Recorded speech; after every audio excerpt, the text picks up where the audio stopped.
Dalam nama Bapa dan Putra dan Roh Kudus. Amin.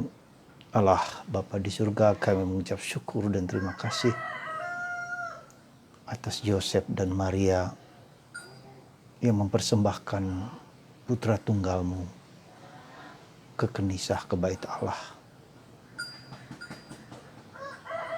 Dan engkau mengerti bahwa keluarga ini menjadi keluarga Nazaret yang menjadi contoh dan teladan bagi keluarga-keluarga Katolik.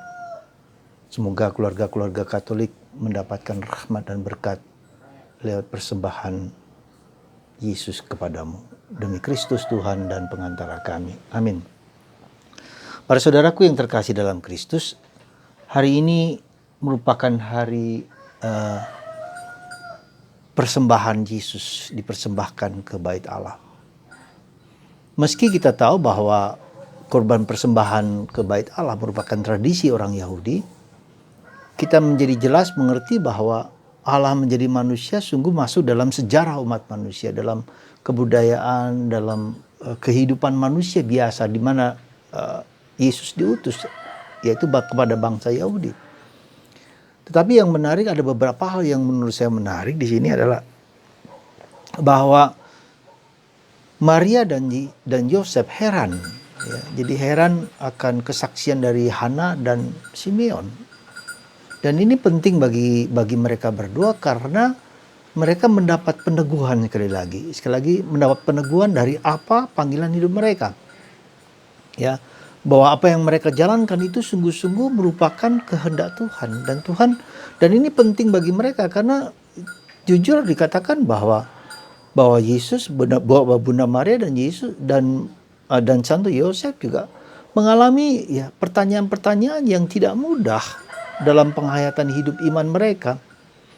Ya maaflah, seringkali kita terlalu spiritualistis seolah-olah Yesus dan Yosef mengerti segala sesuatu dengan jelas dan mengerti perjalanan hidup mereka. Tidak.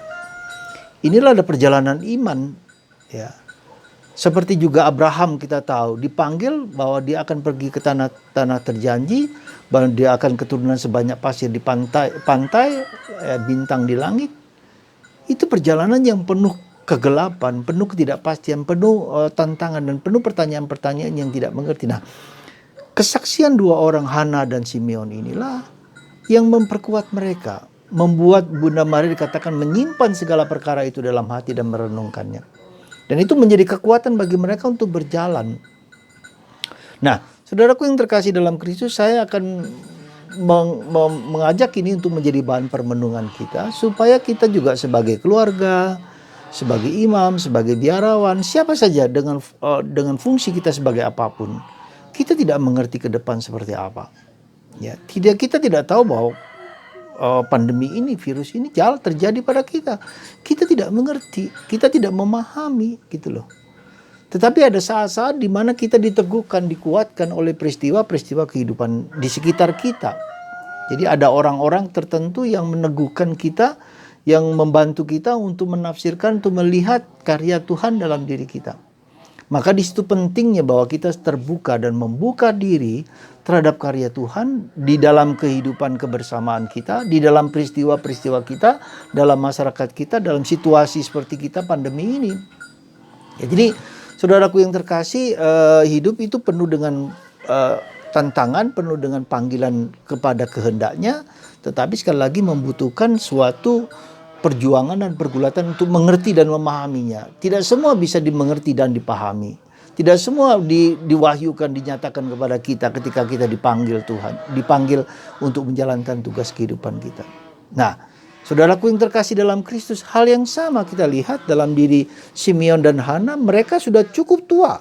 Sekali lagi, sudah cukup tua dan mereka tentu saja suatu pernyataan bahwa mereka akan menemukan Mesias itu sudah cukup lama. Maka mereka dibimbing oleh Roh Kudus. Ya, jadi bimbingan Roh Kudus itu bukan sekali jadi.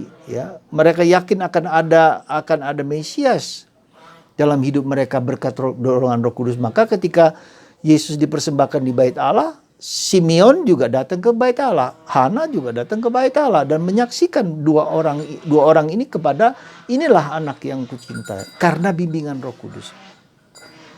Nah, maka saudaraku yang terkasih dalam Kristus, jadi ada sisi lain yang harus kita perhatikan dalam hidup ini, betapa pentingnya, sekali lagi, betapa pentingnya bahwa kita bergaul dengan Roh Kudus. Ya. Sekali lagi, bergaul dengan Roh Kudus. Bagaimana kita merindukan Tuhan dengan selalu mohon bahwa pribadi ketiga dari Allah Tritunggal Maha Kudus itu membimbing, menuntun kita, menjadi guru kita sejati, menjadi pemandu kita dalam kehidupan, penolong kita dalam Yesus mengatakan dalam Injil Yohanes, aku akan memberikan kepadamu penolong, ya, penolong yang lain yang akan membawa kamu kepada Kristus dan kepada Bapa. Jadi sekali lagi, saudaraku yang terkasih dalam Kristus, hari ini sungguh merupakan suatu rahmat bagi kita untuk memahami dan mengerti, menyelami misteri panggilan Tuhan dalam hidup kita yang seringkali tidak kita mengerti, kita fahami. Tetapi panggilan itu merupakan panggilan iman. Dalam jatuh dan bangun, dalam gagal dan berhasil. Kalau kita perhatikan Abraham gagal dan berhasil, ya. Dan suatu perjuangan yang sangat berat. Beberapa hari yang lalu saya katakan bagaimana Abraham itu, ya, pada hari saat-saatnya anaknya diberikan itu Ishak, dia harus dikorbankan. Coba Anda bayangkan itu.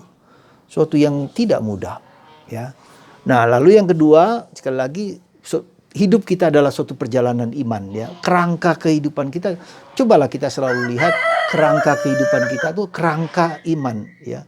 Segala sesuatu kita masukkan dalam kerangka, di dalam frame itu di dalamnya. Jadi ketika ada problem apapun juga masukkan itu dalam kerangka iman, ya. Di sanalah, jangan keluar dari itu. Sebab kalau kita keluar dari itu, kita akan menjadi kesulitan untuk memahami rencana kehendak Tuhan. Ya, jadi sekali masukkan dalam kerangka iman.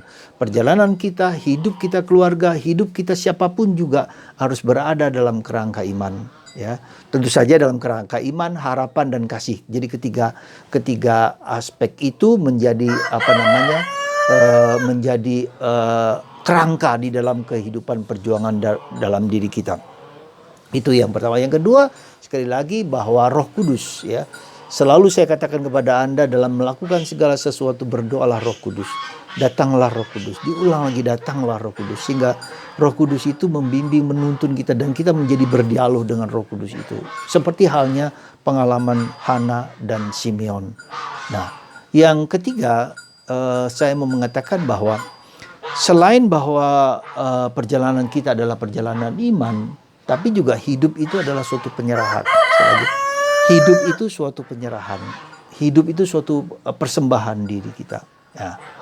Nah, kalau kita perhatikan, ya kita harus mempersembahkan diri kita. Jadi kalau kita sejak kecil, orang tua kita membaptis kita, mempersembahkan, orang tua mempersembahkan kita kepada Allah Tritunggal, kepada Allah, kepada gereja. Ya, lalu kita sendiri berjuang, berusaha untuk mengembangkan anugerah yang Tuhan berikan kepada kita itu dengan sungguh-sungguh, dengan iman, dengan penuh kasih. Ya. Nah, lalu juga jadi, kita selalu harus mempersembahkan. Jadi mempersembahkan diri kepada Tuhan artinya suatu gerakan batin kita untuk melihat Tuhan lebih daripada segala sesuatu, gitu loh. Jadi ukurannya itu bukan lagi ukuranku, ya. Ya, meskipun keukuran diri, pengalaman pribadi kita, ya itu kita akui, kita terima, tetapi akhirnya kita persembahkan kepada Tuhan. Maka kalau kita perhatikan, kita lihat sikap yang sangat penting di dalam kehidupan Bunda Maria dan Yosef adalah apa? Taat, ya. Mereka berdua mempersembahkan niat-niat mereka, mempersembahkan ya mereka kepada Tuhan. Ya, fiat voluntas tua. Terjadilah padaku menurut perkataanmu, ya. Dan juga dalam Yosef tidak ngomong banyak, tetapi dia menjalankan apa yang diminta oleh Tuhan lewat malaikat. Dia jalankan segala sesuatu, ya. Apa yang dia terima, dia tidak banyak omong, dia tidak banyak bicara, tetapi dia menjalankan. Itu merupakan suatu bentuk lain, gitu. Ada yang Bunda Maria mengatakan ya, ada yang tidak mengatakan tetapi menjalankan. Jadi itu pun sudah merupakan jawaban. Jadi saudaraku yang terkasih, semoga pesta Yesus dipersembahkan ke bait Allah ini merupakan suatu pesta di mana kita belajar dalam keluarga Nazaret, Maria, Yosef dan Yesus, untuk selalu mempersembahkan hidup kita Karena itulah pada akhir kehidupan kita, kita pun harus mempersembahkan diri kita kepada Tuhan. Semoga kita setiap hari, setiap waktu selalu belajar mempersembahkan diri kita dalam kerangka iman, harapan, dan kasih. Dan yang kedua juga ketika kita memandang hati kudus Yesus, ya sekali lagi hati kudus Yesus atau kerahiman ilahi, di situ hati Yesus yang memancar. Jadi ketika kita mengalami problem kehidupan, kita berikan, kita persembahkan persembahan itu ke dalam hati Yesus. Ya, biarkan Yesus sendiri yang menyelesaikan problem-problem hidup kita. Ya, dengan demikian maka kita terbuka mendapat bimbingan dari Roh Kudus. Sekali lagi saudara, semoga selamat pesta, selamat merenungkan peristiwa yang sangat besar ini, mempersembahkan hidup kita, hidupku dengan segala kekurangan, keterbatasan yang ada padaku. Dan Roh Kudus menjadi kekuatan kita, guru kita dalam kehidupan ini. Amin. Allah Bapa di surga, berkatilah kami hamba-hambamu, anak-anakmu ini yang selalu berjuang untuk mempersembahkan hidup kami kepadamu.